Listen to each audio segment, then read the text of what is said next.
কি কিডনি খুইলাই নিছে নাকি কিডনির মধ্যে কোনো বিষ দিছে ওরাই ভালো জানে। দয়া হয় আপনারা এটা সঠিক বিচার পাওয়ার ব্যবস্থা করে দিবেন। আপনাদের কাছে দাবি এই আমাদের কথাগুলো সবার মাঝে দেন, যাতে এই হাই কেয়ার হসপিটাল, যেই হাই হসপিটাল মানুষের টাকা নিয়ে মানুষ হত্যা করে, তাদের যেন এই হসপিটাল আর না চলে, এই হসপিটাল বন্ধ হোক, মালিকদের সঠিক শাস্তি হোক। আপনাদের কাছে কতদিন ছিলেন আপনি এই হাই কেয়ার? 9 দিন আমরা ছিলাম হসপিটালে থাকার মধ্যে 2 দিন মৃত লাশ রাখছে ওনারা, মৃত লাশ। আর 2 দিন তো অপারেশন করবো, কি টেস্ট টুস্ট করছে অপারেশন আগে, সব ভালো ছিল, ওই রিপোর্টও সব ভালো।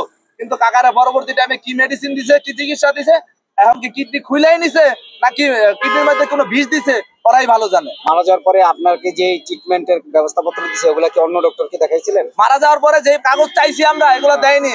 আমাদের কাছে কিছু কাগজ দিছে, আমরা নিয়ে গেছিলাম দুইটা মেডিকেলে নেওয়ার পরে ওনারা বলছে যে আপনাদের রোগীর সাথে খারাপ কিছু করা হয়েছে, যেই মেডিসিন দিছে এগুলা অপ্রয়োজনীয় মেডিসিনের কারণে ওনার শরীরে আবার হসপিটালের কি ভাইরাস বলে আছে, এগুলা ভাইরাসের কারণে, মেডিসিনের কারণে, চিকিৎসা ভুলের কারণে আপনার চাচা মারা গেছে। আপনারা শক্ত আকারে ধরেন, ওদের রিপোর্ট আগেও খারাপ আছে, সব ডাক্তার আমার এটা বলে দিছে।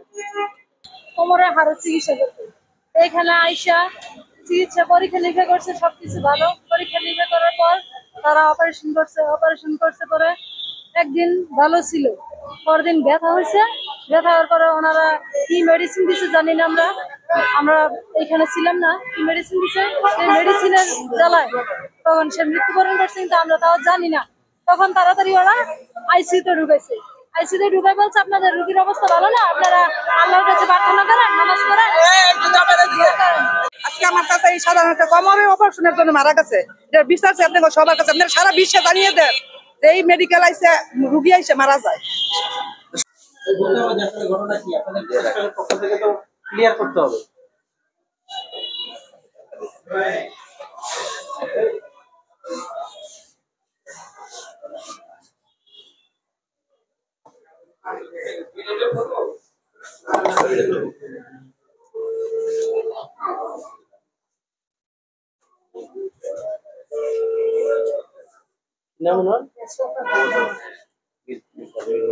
আমাদের পক্ষ থেকে একটা প্রেস কনফারেন্স ডাকা হবে।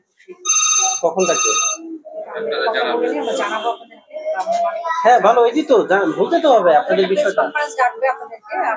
ধরেন আপনাদের বিষয়টা যদি আমাদের ক্লিয়ার না করেন তাহলে তো আমরা তো ধরে নিতে বাধ্য হবো যে আপনারা গিলটি। আপনাদের জানানো হয়েছে, মানে ম্যানেজমেন্ট থেকে ফোন দিয়েছে, বলছে যে আপনাদের ডাকবে, এখন অন্যরা কেউ নাই। তবে আপনার একটা প্রতিষ্ঠানে আপনারা যখন চলমান থাকে, ম্যানেজার যদি ছুটিতে থাকে, তার সহকারী একজন থাকে, কেউ না কেউ তো প্রতিষ্ঠান দায়িত্ব থাকে। আমরা এখন আইসা ধরেন কার সাথে কথা বলছি,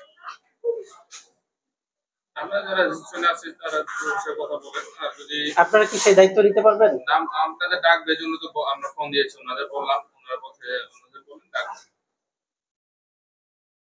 হ্যাঁ, তো সেটা কথা বললে জানা কোন ধরনের আসে। এই মুহূর্তে তো কারো বক্তব্য দরকার, কে দিবে সেই বক্তব্য, কে আছে তার অবর্তমান দায়িত্ব করবো,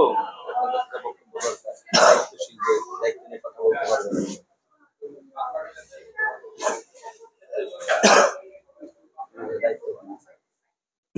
তাহলে কি তাহলে না আচ্ছা